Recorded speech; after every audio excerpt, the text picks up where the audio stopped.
2018 সালে 8 এপ্রিল রাতে ঢাকা বিশ্ববিদ্যালয়ের ভিসির বাসভবনে যে অগ্নিসংযোগ এবং ভাঙচুর, এই ঘটনার সুষ্ঠু তদন্তের জন্য এই মামলা। একটি গণ অভ্যুত্থান হয়েছে, কিন্তু পিছনের সমস্ত কাহিনী, ইতিহাস আমাদের জানা দরকার।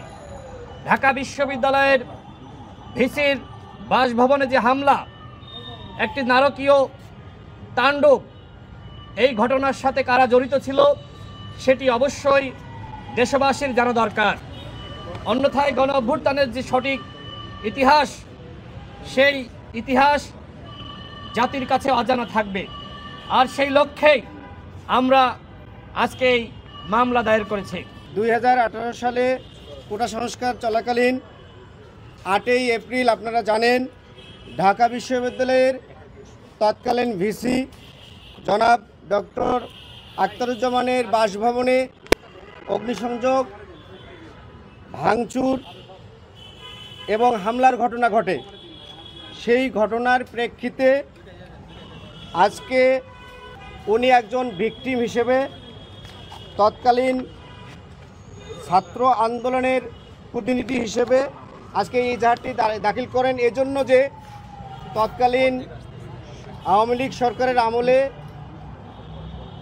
যারা এই অধিকার আন্দোলনে যুক্ত ছিলেন তাদের কোনো মামলা, তাদের কোনো অভিযোগ থানায় নেওয়া হয়নি। আপনারা জানেন যে ক্রিমিনাল অফেন্স ঘটলে যে কোনো সময় তার প্রতিকার চেয়ে মামলা দায়ের করা যায়। তৎপ্রেক্ষিতে তিনি আজকে নিজে উপস্থিত হয়ে এই শাহবাগ থানায় এজাহারটি দাখিল করলেন। রাশিদ সাহেব আমাদেরকে একটা মামলার এজাহার দেন।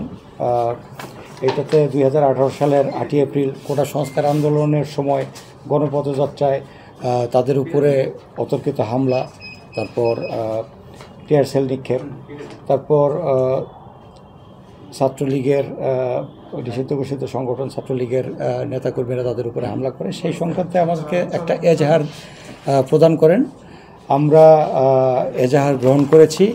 আমরা এটা পরবর্তী যে আইনগত কার্যক্রম, মামলা রুজু হচ্ছে এবং আমরা এটা তদন্ত করে আইনগত ব্যবস্থা গ্রহণ করব। এটাতে আছে সাবেক উপাচার্য অধ্যাপক ডক্টর মোহাম্মদ আখতারুজ্জামান, সাবেক প্রক্টর অধ্যাপক গোলাম রাব্বানী, আওয়ামী লীগের সভাপতিমণ্ডলীর সদস্য তৎকালীন জাহাঙ্গীর কবির নানক, আওয়ামী লীগের সাংগঠনিক সম্পাদক এনামুল হক শামীম, ছাত্রলীগের সাবেক কেন্দ্রীয় সভাপতি সাইফুর রহমান সোহাগ, নিষিদ্ধ ছাত্রলীগের সাবেক কেন্দ্রীয় সাধারণ সম্পাদক SM জাকির হোসেন, নিষিদ্ধ ছাত্রলীগের ডাবি শাখার সাবেক সভাপতি আবিদ আল হাসান, নিষিদ্ধ ছাত্রলীগের ডাবি শাখার সাবেক সাধারণ সম্পাদক মোতার হোসেন প্রিন্স, নিষিদ্ধ ছাত্রলীগের সাবেক সহসভাপতি আল নাহিয়ান খান জয়, পরবর্তীতে কেন্দ্রীয় সভাপতি, নিষিদ্ধ ছাত্রলীগের ঢাকা কলেজ শাখার সাবেক সাধারণ সম্পাদক ও কেন্দ্রীয় সহসভাপতি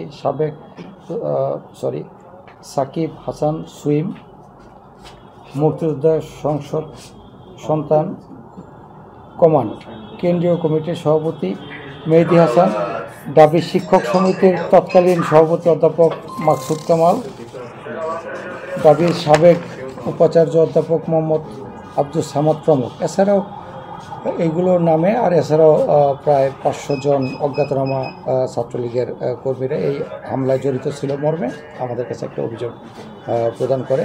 এটা মামলা হিসেবে আমরা পরবর্তী যে আইনগত প্রসিডিউর আছে সে কাজগুলো আমরা শুরু করে দিচ্ছি।